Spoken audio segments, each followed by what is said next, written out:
decent. Yeah, it's right beside. It's like What is the most expensive trading card that you own? The Sports Card Expo 2024 was being held again at the International Center, and this is day 4 of the Expo Blitz. Going back to the International Center for the second day in a row, this was the first full day of the Sports Card Expo. My first thoughts was that I was wondering whether it was a bit smaller than last year because of the way the halls were set up. But then again, this was still a massive event. Like I said, big asterisks on smaller, and I'll explain why. In 2023, the Sports Card Expo was held in hall number 5. Now, if you know how the International Center works, hall number 5 is massive, and the way they were doing Sports Card Expo, not only was it hall number 5, they used the hallway between 5 and I believe number 3 or 4, and they also had a section, the second section, all in number 4 as well, so this was massive. This time it was being held in hall number 2, and they had most of the event contained there, but I do believe they were using hall number 4 for some of the other parts of the event as well, especially the autographs. What they didn't have this time though is that the hallways connecting them, they didn't have it filled with like, let's say, anime retailers or people like vendors selling a lot of like anime and video game merchandise, like figurines or kind of stuff like that. They had a lot less of that this time. It was mostly just trading cards. This was still a massive event, just maybe the way they sort of lined it up with the halls, it wasn't as big, but that can be just entirely like the way I was seeing things. It was still like packed, and I went on a Friday, so it was like still busy. For those of you who have never been to a trading card expo before, the way it works is mostly it's not like fancy booths or exhibits. It's just everybody has all their expensive cards laid out on a table under like some plexiglass or some actual glass, and it's just extremely highly priced cards of whatever like NHL franchise or whatever sporting franchise and league, and you just kind of pick and choose what you like and try to make some deals. Tons of vintage cards, tons of sports merchandise, and just a lot of things that are like very vintage, historic, or like rookie cards for famous players, for example, or really like holographic cards for famous players that are out on the field right now. Another big aspect of this event was a lot of buying and selling. So if you had cards that you think are going to be high value or are high value, you can go to these vendors and sort of like offer and go back and forth, and they'll buy them off you for cash on hand. They had a massive section of this event, which I can't even really show any video. They told me not to film there, where they're doing just that. And that's the thing. Most of the vendors here are just that, just tables of like expensive vintage sporting cards, or I'll get to the next thing shortly, just buying and selling. They got the stickers over the plastic so you know how much they are, and some of these cards are not only just really old and vintage, they're going for hundreds, some of them even in the thousands. But Sports Card Expo is not just for sports cards though. It's also just all things trading cards, and the big one, of course, is Pokémon cards. Of course, staying on the theme of sports, like there's tons of sports memorabilia and other great things like that, but Pokémon here was massive, even more so than 2023.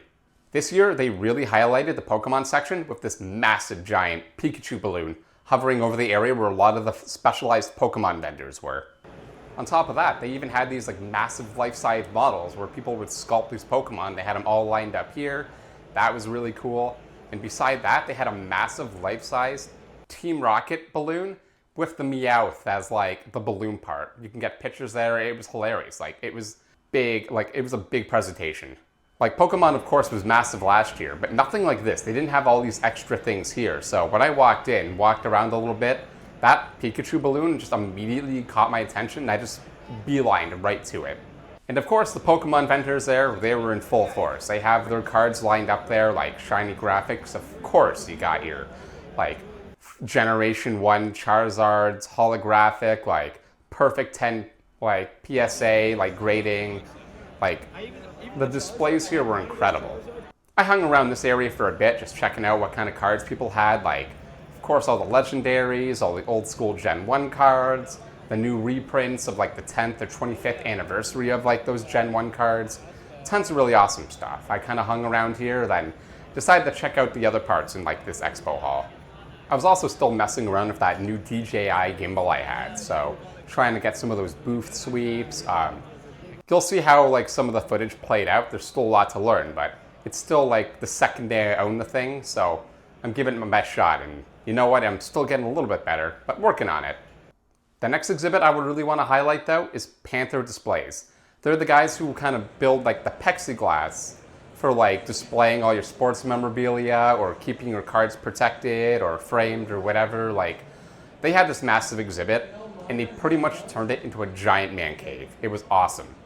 They had these like famous sports jerseys here, tons of like protected cards in plastic, just this table set up with all these like vintage hockey sticks in it, all stuff used by like NHL hockey players, like famous trophies, championships, like just really cool stuff like that. Just real man cave energy. So moving down into like the secondary hall, this is where they had everything for like the autographs. And they would just have everybody lined up here, and if you had some sports memorabilia, meet your favorite, let's say, pro wrestler or hockey player, and get yourself some signings, right? Like personal autographs.